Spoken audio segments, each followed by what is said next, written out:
Hey guys, Kit here of Burn 1. It's trying something a little bit new, but probably familiar to a lot of you. Moving forward, I'm going to try to do at the end of every week, do a card of the day, or I guess in this case, week review, where I just go over all the cards that were spoiled in the Japanese side of the game. And just kind of put my thoughts along with it. Some of it will be really boring, other times it might be kind of interesting for people to hear my thoughts on the cards. So I'm starting off with Steins because it's a set I'm interested in purchasing later this year when it comes out in October, and we're just going to jump right into it. So the first card they revealed was the free runner from the trial deck. Nothing special here, just the opponent's attack phase you get a run. You're going to see this card in a lot of decks, and it has a good character on it, which is Chris. So what is there to really say? It's just a solid meta card no matter what happens. Some cases you might not run this card, I guess, just because it's the 2k runner that doesn't do anything else. The next card is the Double R Okabe. So this card here is actually what the set kind of seems to be pushing out, is that you're going to be using the special event, or not events in this case, but whenever a card moves from your level zone or moves into your level zone, you get to have the opportunity to do a special effect. So I think this already spoils the fact that we're going to be very counter based or event based or some kind of tapping based, kind of like Milky Homes. And then you get special additional effects depending on if you pay the cost and whatnot. So this card basically reads, pay 1, this ability activates up to once per turn. When a card is placed in the level zone, you may pay cost. If you do, perform replay, which is the following effect in the green box there, kind of like how No Game No Life had those little boxes too in some of their events. So this one is a choice of Steins, of course. Choose and resolve one of the following effects. First one is look at up to 3 cards from the top of your deck, choose up to 1 lab member or D-mail among them, show it to your opponent and add it to your hand, and send the rest to the waiting room. The second effect, which probably isn't going to be used very often, is choose one of your characters. This turn, it gets 1500 power. This is a really solid effect. You're probably going to have 4 of this card in every Steins deck, because I imagine the whole gimmick with the series is using your D-mail, at least with Okabe stuff, is going to be used the D-mail to alter things in the game state. And of course, it's a solid +1, I guess, every time, or hand filter, whatever you want to call it, and a decent milling outlet, and it should always hit unless you reveal 3 climaxes, I guess. Just solid card overall. The next card, the 1-0 Okabe. When this is placed on stage from hand, you may switch the bottom card of your clock with a lab member character in your waiting room. The second effect is discard a card from your hand, and you can bond to the D-mail event. So this card I thought was kind of interesting just because of the first effect, letting you switch cards on the bottom of your clock.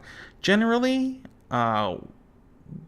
sets that have this kind of printing in it, at least lately, have shown to have some kind of alarm-based effects in the series. So this is a way to avoid messing up your alarm. So this card intrigues me a little bit. I'm wondering if they plan to have some strong alarm effects in the set or what, or if just for whatever reason they worded it the effect this way.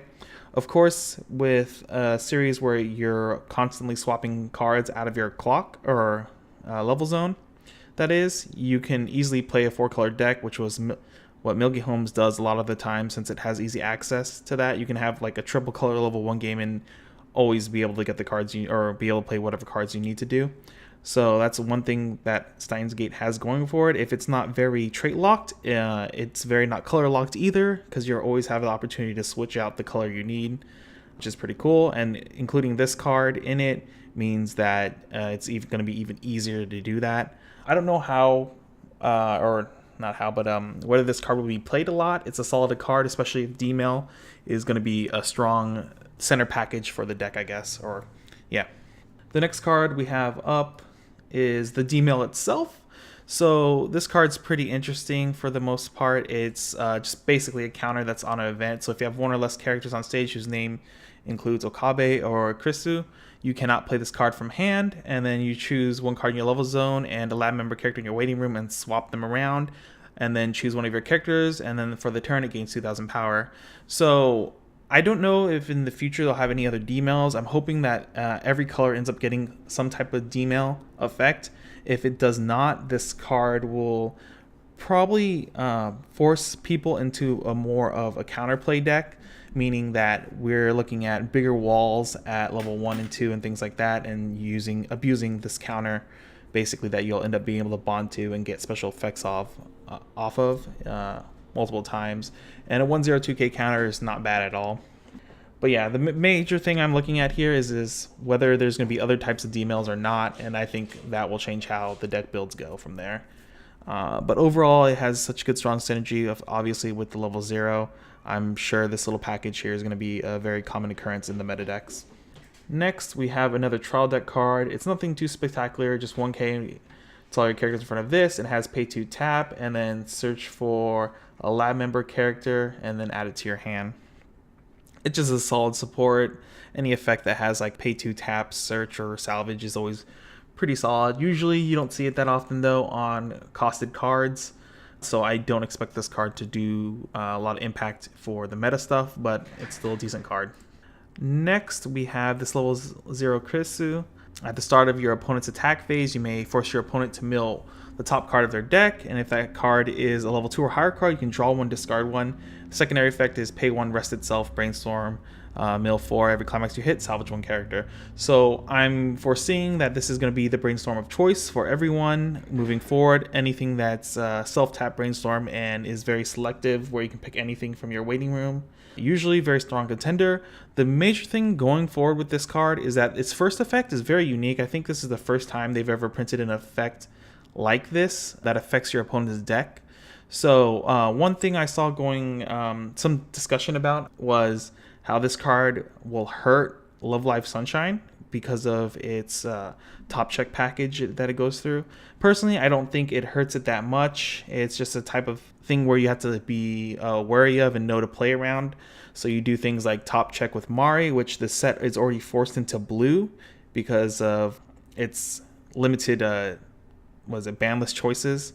So Mari is usually the best pick anyway. So you just top check with that, so your opponent has no idea what is actually being put on top of your deck. And then you can leave a level 0 there, and then your opponent just kind of has to guess whether to do it or not. And then from there, if they do not do it, then you just attack in a certain order where you run Mari in so you can top check the second card and know whether to attack with Yo or not. It might be a little bit annoying at first, but I think this is a really easy card to play around for Sunshine. So I don't think it'll have too much effect in the matchup, but it'll probably affect it at somewhat, just not sure how much. And the second thing about it is being able to draw and discard 1.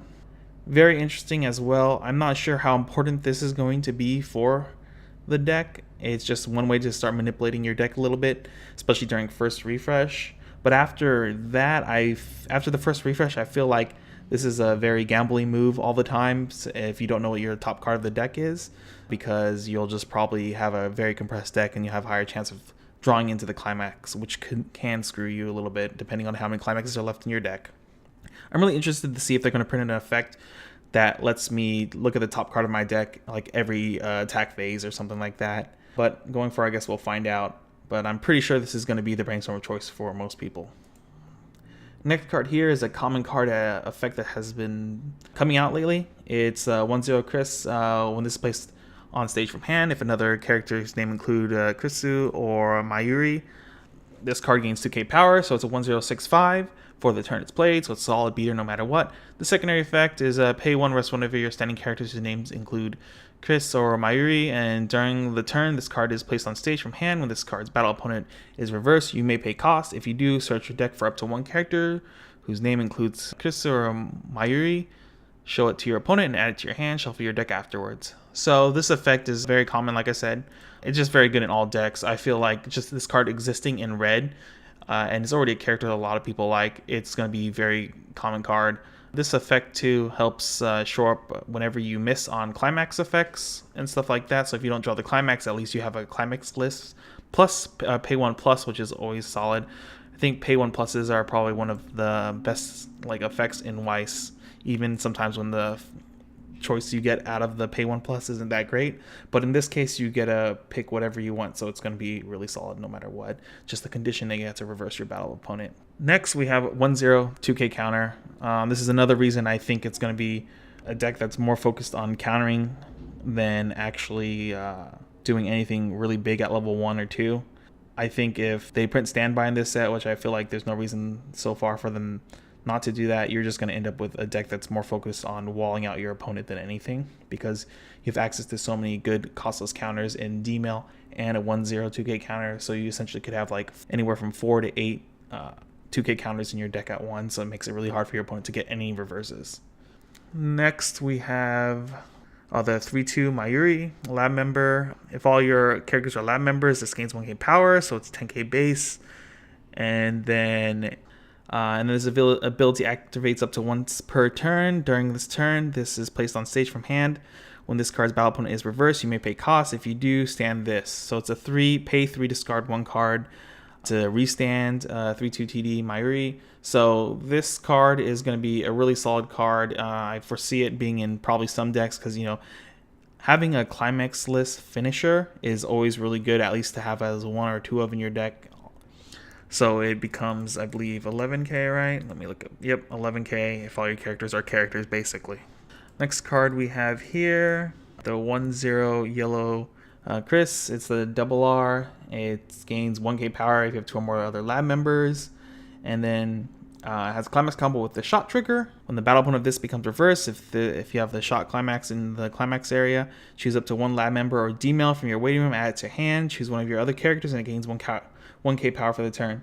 So like I was saying, I think the deck might focus more on fighting for field than anything, especially if it has standby and like good 1-1 targets and things like that. So I'm not sure how good this combo is actually going to be, but if we're looking at just getting general plus combos, it becomes a 1-0-6-5 with climax and its effect. So I'm not sure if this is going to be super strong or not, but this is a solid choice for most people. Usually in Japanese format, it's really easy to get reverses off because a lot of cards or a lot of decks in general just have their plussing combo, which is very, very weak most of the time, usually around 7k on attack. So interested to see if this card becomes a staple or not. I have a feeling it could lean either way depending on the other cards we're going to see in the coming weeks. And then the other card we have here, which once again, like I said, it compels me to think that the design of this set is going to be mostly field-based power and using backups a lot, is another 1-0 Chris in yellow. Cannot side attack, but its effect is whenever a card enters the level zone, for the turn it gains 1500 power.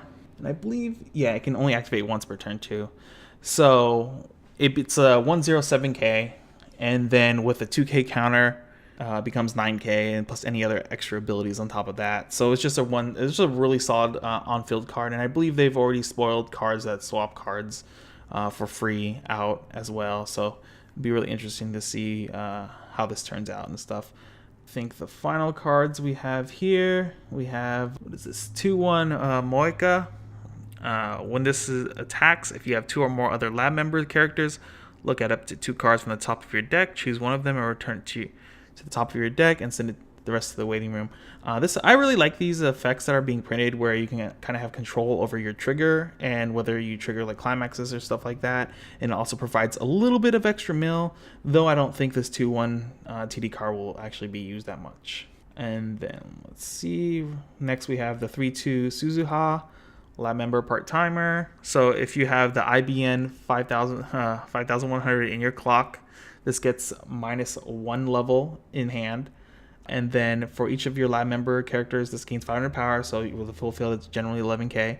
And then when this is placed on stage from hand, look at the top 3 cards of your deck, choose up to 1 among them, and add it to your hand and send the rest to the waiting room. This is just at a rare. I don't think this card will be very, very good unless you're looking to get more green into your deck. But generally, early plays that can trip, especially in a set that seems like it's going to be trying to win the field already, and it gains cards back to hand from its own backup most of the time. I just don't think this is going to be a card that's played a lot, but at the end of the day, it's still a solid card, so you can see it in decks that are probably going to be running either the IBN or just need ways to cantrip into like climaxes and things like that, or need green. Next, we have this level 0 Ruka. Pay 1 sack it, salvage an IBN. So it's almost a basic, pay 1 swap this card from your hand for the IBN effect. Depending on how good IBN is, or if they're going to print other IBN event cards, the card might be good, but I foresee it not being really used at all. And then finally, we have the IBN 5100. It's basically look at top 4, add a lab member to your hand, and then discard the rest. It's a really good effect. Unfortunately, I think it's already outclassed by just the D-mail in general. But I guess depending on what effects go around this card, possibly, just like the 3-2 Suzuha, we could see this being played in some decks. And of course, free mill is always generally good, and it's just, a hand swap for the most part, and in blue. So if blue is a card, not a card, but color you're looking at of needing, it's pretty solid, I guess.